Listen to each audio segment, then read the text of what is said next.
Baik, Assalamualaikum warahmatullahi wabarakatuh. Selamat siang semuanya. Hari ini kita adakan sesi online karena kebetulan hari ini sedang diadakan persiapan menuju akreditasi untuk prodi manajemen. Sehingga untuk mengganti kelas kita, saya berinisiatif untuk membuatkan video singkat ini dengan harapan nantinya ini bisa menjadi salah satu sumber belajar ya. Karena nanti kita juga akan melakukan, kalian ya akan melakukan hal-hal yang nantinya bisa menambah kemampuan bahasa Inggris kalian. Nah, seperti yang saya sampaikan tadi, sebelumnya bahwa planning saya sebetulnya hari ini kita belajar di kelas, kemudian saya minta teman-teman untuk menyiapkan akun ChatGPT ya.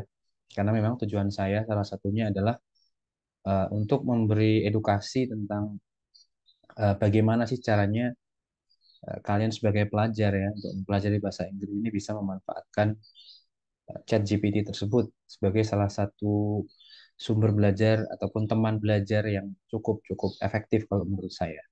Nah, hari ini kita tetap akan membahas hal tersebut. Nanti saya akan memberikan demonstrasi singkat untuk nantinya teman. Saya yakin kalau teman-teman di sini sudah mungkin tidak semua, tapi sebagian besar sudah cukup familiar ya dengan ChatGPT untuk keperluan sehari-hari. Dan jika itu disalahgunakan, kan itu juga jadi sebuah hal yang dangerous gitu. Banyak kasus di mana ketika tugas misalnya itu dipakai menggunakan ChatGPT, for example, you have to write something and then you use ChatGPT to make the text kayak gitu dan tidak diapa-apain mentah-mentah gitu. Kemudian kalian kumpulkan ya kalau dosennya gurunya mungkin tidak jeli ya lolos-lolos saja ya. Tapi mungkin secara etika kalian merasa bahwa this is bad and you should not do that. Bahkan di luar negeri itu sudah banyak kasus yang apa negatif dalam artian penggunaan ChatGPT ini sudah disalahgunakan gitu. Misalnya untuk melengkapi tugas essay dan apapun itu sehingga pada akhirnya itu justru akan menghambat progres mereka. Nah, tapi kita juga tidak bisa menolak bahwa ChatGPT is very very beneficial, very useful untuk kita nih posisinya sebagai pembelajar bahasa Inggris. Baru-baru ini saya bahkan mengikuti sebuah webinar yang mana di situ dijelaskan ada beberapa cara ya, beberapa cara untuk kita bisa memanfaatkan ChatGPT untuk meningkatkan proficiency bahasa Inggris kita, khususnya mulai benar-benar dari dasar gitu ya. Nah, untuk cepat saja di sini saya akan share screen tentang laman ChatGPT ya. Nah, seperti ini. Oke, terlihat di layar bahwa saya langsung menuju ke kolom chatnya ya. Karena kalau untuk bikin akun, saya rasa kalian mungkin sudah banyak yang sudah punya akun dan it's very easy to make account in ChatGPT. It's free. Kalian nggak perlu bayar. Kalau mau bayar silahkan. Tapi itu kurang lebih berapa ya? $20 atau berapa ya? Nah, itu mungkin bisa untuk extended use gitu ya. Untuk keperluan yang lebih lebih canggih lagi. Tapi for free ini is very useful. Ini sudah sangat-sangat membantu kok. Nah, bagaimana kemudian kita bisa memanfaatkan platform ini, ChatGPT ini untuk bisa apa namanya? Kita pakai untuk belajar bahasa Inggris gitu ya. Contohnya misalnya kita mulai dari paling dasar dulu lah. Paling dasar itu kan dalam bahasa Inggris itu kita mengenal ada vocabulary dan grammar gitu ya. Vocabulary dan grammar. Vocabulary itu kosakata, grammar itu adalah tata bahasa.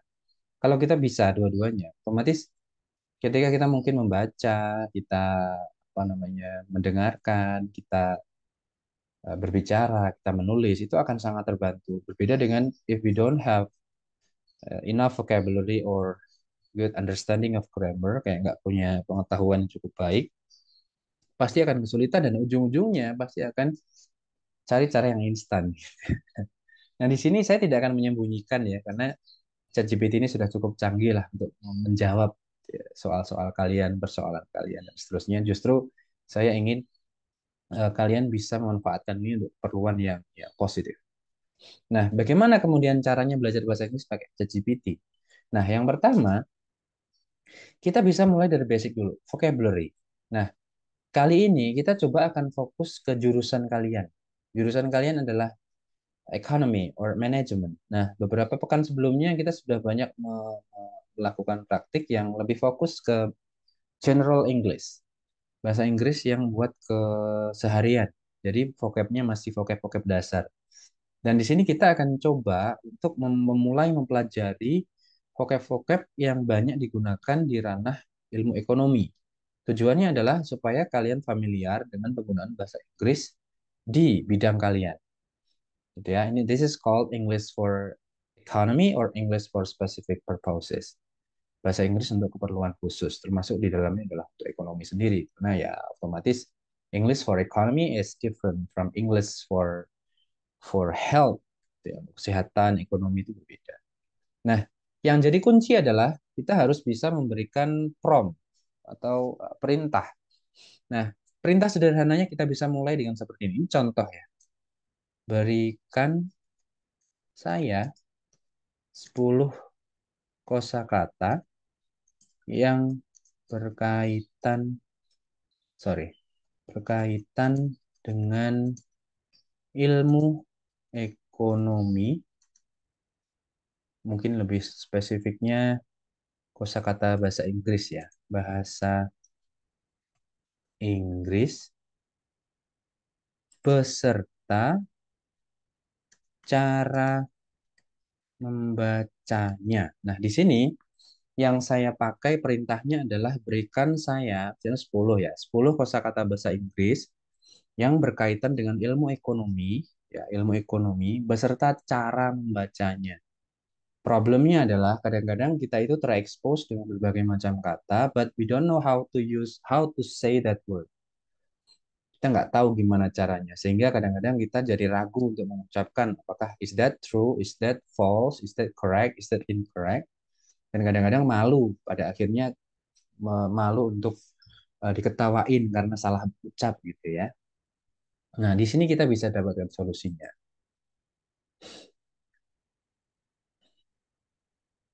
Oke, sudah dijawab oleh ChatGPT di sini dengan respon yang sangat cepat. Nah, di sini kita bisa mendapatkan 10 respon, ya. 10 respon yang semuanya ini adalah kosakata yang terkait dengan ekonomi, sekaligus di situ ada maknanya ya. Ternyata diberikan tambahan makna oleh ChatGPT. Padahal kita nggak meminta ya. But it's so clever, sangat pintar. Dan kita bisa lihat yang di sebelah sini ini adalah katanya, ya kata dasarnya, kata aslinya, the basic word. And then di sebelahnya di dalam kurung ini adalah cara membacanya, spellingnya, the way how to pronounce these words, gitu ya. Nah di sini kita bisa ikuti aja di sini inflation, inflation, inflation. Nah memang seperti ini aneh-aneh shun begini karena memang ini ditujukan untuk bisa membaca dengan tepat gitu ya. Inflation, inflation maknanya adalah inflasi. Mungkin kalian lebih paham ya soal inflasi. Terus terang kalau saya disuruh secara teoritis what is inflation, I don't think I can answer that question. And then di bawahnya ada deflation, ya mungkin ini lawannya ya, inflasi, deflasi. Sama di sini ada cara bacanya. Kalau di sini ada double E kayak begini, ini bacanya D. Kalau cuman E itu biasanya one E itu lebih ke E biasanya. Tapi kalau double E itu jadi E. Deflation, ya, deflation. Kemudian di sini di nomor tiga ini ada tiga kosakata ya, tiga kosakata. Gross Domestic Product or GDP. Gross Domestic Product. Coba dilihat di sini. Gross Domestic Product. Gross Domestic Product. Bisa diikuti yang di dalam kurung ya. Kemudian di bawahnya ada dua kata. Eh, produk domestik bruto ya tadi apa penjelasannya. Kemudian supply and demand. Supply and demand. Ya, di sini ada penjelasannya di sebelahnya. Memang di sini tidak ada suaranya ya, tidak ada kayak audio generating gitu karena mungkin ya terbatas. Tapi at least with this uh, apa namanya petunjuk ini bisa membantulah sedikit-sedikit ya untuk bagaimana cara membacanya. And then maknanya adalah supply and demand itu adalah penawaran dan permintaan. And then market equilibrium, market equilibrium ya equilibrium. Jadi nanti diikutin aja di sini. Memang agak aneh terlihatnya kata-katanya sebenarnya, but this is very useful for helping you pronouncing these phrases. Market equilibrium, equilibrium, equilibrium, gitu ya. Equilibrium. Oke, keseimbangan ya, keseimbangan, balance lah. Ini sinonimnya dengan balance, tapi di sini istilahnya adalah market equilibrium. And then number six ini adalah capital, capital, capital itu adalah modal. Ya, capital ini bisa makanya kalau di ilmu umum ya bahasa Inggris, capital city itu adalah ibu kota. Tapi di apa di bahasa ekonomi, capital itu adalah modal.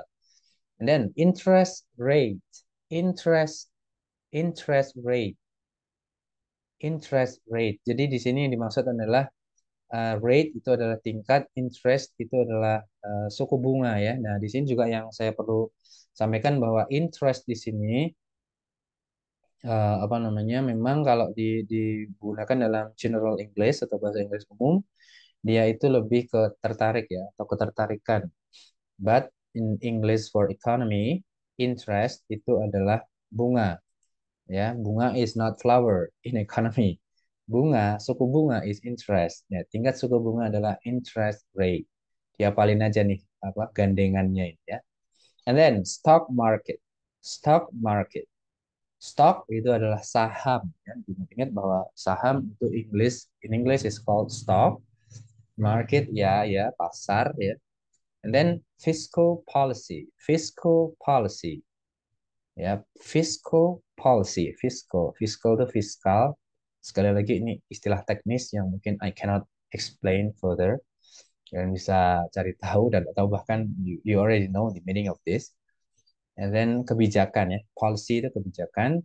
And then trade deficit, trade deficit. Di sini ada caranya ya, trade ada y-nya, ada y-nya ya, trade deficit. Defisit perdagangan. Oke, semoga bermanfaat ya. Oke, this is the way ChatGPT can help us in getting words or in introducing us with the new words. Jadi kadang-kadang kalau kita bingung mau ngomong apa gitu ya, dan kadang-kadang kita juga apalagi di bidang tertentu, and then we need to use applications or what, and this one is very useful. Nah, apakah berhenti sampai di sini? Belum ya.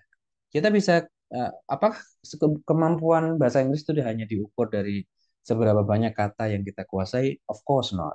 One of them yes, salah satunya iya, tapi untuk kemudian kita bisa dikatakan proficient atau capable in speaking, in writing, in reading or in listening, of course we have to apply these words into sentences. Nah, saya akan coba di sini saya minta ChatGPT untuk membantu saya membuat kalimat sederhana. Ya, saya akan copy mungkin 4 atau 5 aja ya. Nah, saya akan membuat prompt selanjutnya. Buatkan saya kalimat sederhana dalam bahasa Inggris dengan menggunakan kata-kata berikut ini. Nah, kita akan hilangkan yang inflasi makna dan cara bacanya supaya dia akan lebih fokus. Jadi untuk membuat prompt ini harus spesifik ya, teman. Jangan sembarangan. Jadi harus jelas permintaannya itu apa supaya dia meresponnya juga apa bisa spesifik. Oke, di sini kita punya five phrases or five words that we want ChatGPT to give us examples of sentences using these words. Ya, kita akan coba.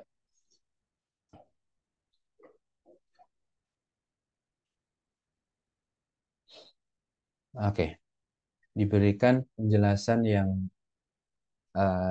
bukan penjelasan ya, contoh ya, contoh, and then di bawahnya ini ada meaningnya bahkan ya. Jadi apa namanya? Kita bisa dapat contoh kalimat, and then we also get the meaning of the sentence. Jadi tidak perlu pakai apa translate lagi ya.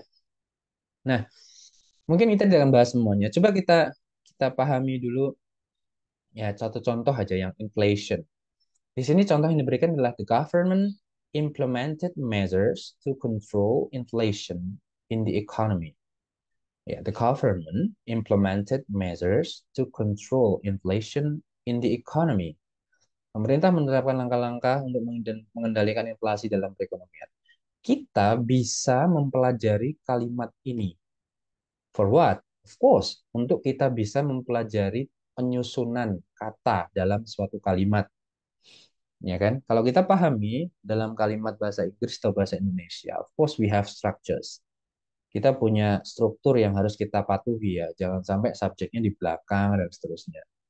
Ya kan? Nah, kita harus tahu nih, apa sih kemudian penyusun sebuah kalimat sehingga nantinya ketika kita menulis atau kita berbicara atau bahkan kita saat kita mendengarkan atau membaca, of course kita bisa mengidentifikasi dengan mudah dan kita bisa memproduksi ujaran dengan mudah ya. Nah, kemudian kalau sekiranya bingung, kita bisa minta bantuan lagi sama ChatGPT.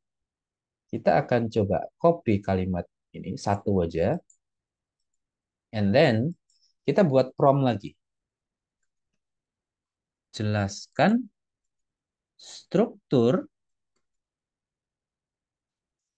gramatikal ya, gramatikal. Jadi kalau kita berbicara soal struktur kalimat, yang kita pakai adalah struktur gramatikal dan tenses ya, tenses yang digunakan dalam kalimat berikut ini. Oke, kita paste di sini. The government implemented measures to control inflation in the economy. Nah, di sini sudah jelas ya, jelaskan struktur gramatikal dan tenses yang digunakan dalam kalimat berikut. Jadi, saya meminta ChatGPT untuk bisa menjelaskan strukturnya dan juga tensesnya apa. Coba kita akan lihat responnya. Kita bawah.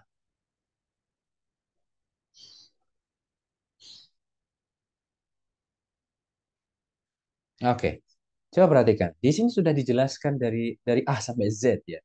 Dari awal.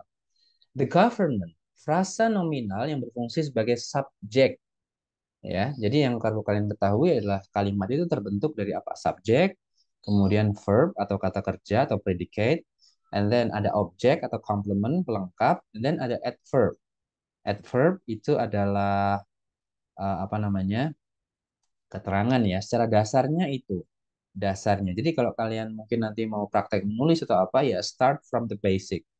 Ada subjek, verb, minimal itu I eat, I watch. Kalau butuh objek berarti I eat noodles, dan I watch TV dan seterusnya. Ya, tapi at least bisa dikatakan sebuah kalimat itu kalau kita menyusun itu ada subjek dan ada verb gitu ya. Nah, di sini yang menjadi subjek adalah the government ya, the government atau pemerintah ya, merujuk pada pemerintah. And then implemented. Implemented ini adalah kata kerja. Nah, kata kerja ini kan ada imbuhan id-nya kan? Aslinya adalah implement. Implement kemudian ditambahin id, jadi dia membentuk simple past tense yang menandakan bahwa kegiatan yang dilakukan pemerintah itu sudah terjadi ya, menunjukkan tindakan perbuatan yang telah terjadi di masa lampau. Tindakan apa ya yang dilakukan pemerintah gitu ya. Nah, kemudian apa yang dilakukan gitu ya? Nah, yang dilakukan di sini adalah measures. Measures ini adalah noun, kata benda. Jadi setelah verb itu pasti diikuti dengan kata lain, jenis lain. Dan di sini adalah noun atau kata benda. Melakukan apa? Gitu. Misalnya melakukan kejahatan, melakukan kebaikan atau seterusnya. Itu kan kebaikan, kejahatan, pertolongan. Itu kan semua kata benda ya. Noun. Nah, measures ini adalah jamak. Kenapa jamak? Karena ada S-nya. Measures kata benda jamak yang merujuk pada langkah-langkah atau tindakan konkret, konkret yang diambil oleh pemerintah. Ya, di sini yang dilaksanakan adalah uh, langkah-langkah atau tindakan ya. Nah, kemudian di bawahnya, measures ini kalau diartikan secara dasar dia hitungan ya, penghitungan, pengukuran lah. Tapi di sini dalam kalimat ini dipahami sebagai langkah-langkah atau tindak concrete actions. Nah, untuk apa? To control. Nah, di sini ada tambahan kata kerja lagi ya. Yaitu kan di sini sudah ada implemented. Nah, kemudian di sini ada karena ada kata kerja lagi. Jadi kalimat ini sebetulnya bukan kalimat yang sederhana, tapi mengandung more than one verb. Ya, kalau di sini tadi ada implemented itu sudah verb. Nah, kemudian diikuti dengan noun measures. And then setelah itu diikuti lagi dengan to control atau di sini dijelaskan adalah infinitive verb phrase yang mengindikasikan tujuan atau niat dari tindakan yang diambil oleh pemerintah. Nah, jadi to control ini adalah untuk melengkapi atau menjelaskan tindakan-tindakan itu untuk apa. Ya, ingat, itu biasanya kalau ada double verb itu biasanya diikuti dengan to. Ya, iya, I need to go misalnya, ya kan? I need to go. I need to eat salad. I need to drink water. I need to drink, bukan I need drink, bukan I need go, but I need to, ada to-nya gitu ya. Nah, termasuk di sini ada to, pertambahan to. To control bla bla bla, yaitu adalah mengontrol ya, mengontrol uh, tujuan atau niat dari tindakan yang oleh pemerintah. To control what? Nah, di sini membutuhkan objek ya. Nah, di sini adalah inflation. Inflation ini juga kata benda, sama dengan measures tadi. Inflation itu juga adalah kata benda. Nah, kemudian ada keterangan ya. Di sini ada frasa prepositional yang menjelaskan di mana langkah-langkah tersebut diterapkan. Jadi di sini bisa dikategorikan sebagai ya keterangan lah. In the economy menjelaskan inflasinya itu inflasi yang inflasi di mana sih misalnya, yaitu dalam dalam perekonomian intinya ya. Nah, kemudian dijelaskan di sini secara keseluruhan kalimat tersebut menggunakan struktur gramatikal subjek, kata kerja, objek dan tambahan informasi. Tambahan informasi ini adalah 4, 5, 6 ya. 4, 5, 6 itu adalah tambahan informasi atau di dalam bahasa Inggris disebut bisa dijelaskan sebagai complements atau pelengkap. Nah, kemudian kalau misalnya katakanlah subjek kata kerja dan objek ini disendirikan, apakah dia bisa berdiri sendiri? Mungkin bisa, tapi kurang jelas. Ya, the government implemented measures. Pemerintah melakukan langkah-langkah konkret. Gitu. Untuk apa? Kan nggak jelas juga. Jadi makanya ditambahin dengan untuk ya, to control, untuk mengontrol, mengatur inflasi yang ada di perekonomian seperti itu ya penjelasannya kurang lebih. Nah, seperti itulah cara yang menurut saya bisa membantu kalian untuk apa namanya memanfaatkan ChatGPT untuk keperluan belajar. Ya, jadi kalian bisa akses dimanapun, kapanpun, dan saya rasa mungkin di waktu-waktu yang kalian senggang itu bisa kalian pakai untuk menambah, terutama adalah paling penting adalah to increase your vocabulary ya untuk meningkatkan vocab kalian itu loh. Kan problem utamanya itu kan, kalian bingung mau ngomong apa because you don't know what to say, what to write. Kalian nggak tahu apa yang mau ditulis, apa yang mau di apa namanya disampaikan gitu. And then finally we have this gitu. Ada aplikasi ini yang kemudian it can help us. It can make us apa ya kayak merasa terbantu gitu dengan adanya aplikasi ini. Jadi saya sendiri sangat memaknai ini sebagai satu teknologi yang sangat positif for improving our English ya. Nah, setelah kalian memberi ataupun menyimak ya ataupun mungkin memahami lah bagaimana cara kerjanya and then the way to use ChatGPT, cara bagaimana menggunakan ChatGPT untuk ini baru dasar ya, belum nanti yang teks, belum nanti yang apa namanya untuk kalian bisa memproduksi sendiri baik itu lisan maupun tulisan itu belum ya. Yang penting adalah kalian bisa memupuk dasarnya dulu. Nah, lalu apa yang harus kalian lakukan? Nah, gini, saya pernah mungkin menjelaskan di dalam kelas bahwa I really agree, saya sangat sependapat dengan salah satu pendapat satu orang ya, yang mana dia pernah diwawancarai oleh Dave atau Londo Kampung itu bahwa dia bilang just 5 words a day, 5 words a day, and you will have a great vocabulary to improve your speaking, to improve your writing. Jadi saya sependapat dengan hal tersebut bahwa untuk memulai belajar bahasa Inggris kita memang harus meningkatkan kosakata kita. Gitu ya, just 5 words a day, maksudnya adalah 5 kata sehari. Nah, itu nanti bisa sangat membantu. Nah, tugas kalian adalah, ya, saya ingin dalam seminggu ke depan, ya, seminggu ke depan, kalian bisa setiap harinya itu mencatat ya, kosakata, ya, kosakata aja, nggak usah yang ribet-ribet ya, kosakata aja. Mungkin sehari 5 atau sehari 10, it's up to you, it's based on your interest or your activity. Maybe you have a bit, you are so busy or you are not so busy, it depends on you. Jadi kalian bisa, kemudian nanti saya harap bisa melakukan seperti apa yang saya lakukan di awal tadi, ya, seperti ini. Nah, kemudian ada misalnya 10 ya 10, but ya minimal 5 lah ya, satu hari ya. Jadi starting from Monday, kalian hari Senin, sampai ketemu hari Senin lagi, semoga minggu depan tidak online lagi ya. Kalian tunjukkan ke saya, di buku ditulis ya, saya minta ditulis, tidak diketik ya. Karena kenapa? Karena I have my own reason for this. Kan biasanya kalau diketik itu nggak melewati proses berpikir. Because of what? Just copy and paste. Ya kan? Copy and paste itu just 1 second. But when you write something, kalian punya mungkin 5-6 detik lebih lama untuk bisa memahami satu persatu kata gitu ya. Oh, sorry, huruf bahkan. Seperti itu ya. Jadi saya minta kalian selama seminggu ke depan, mulai dari hari Senin sampai ketemu Senin lagi. Senin ketika kita bisa bertemu di kelas, kalian tunjukkan ke saya, how many words did you get? Semuanya harus terfokus pada kosakata yang berkaitan dengan ilmu ekonomi. Gitu ya.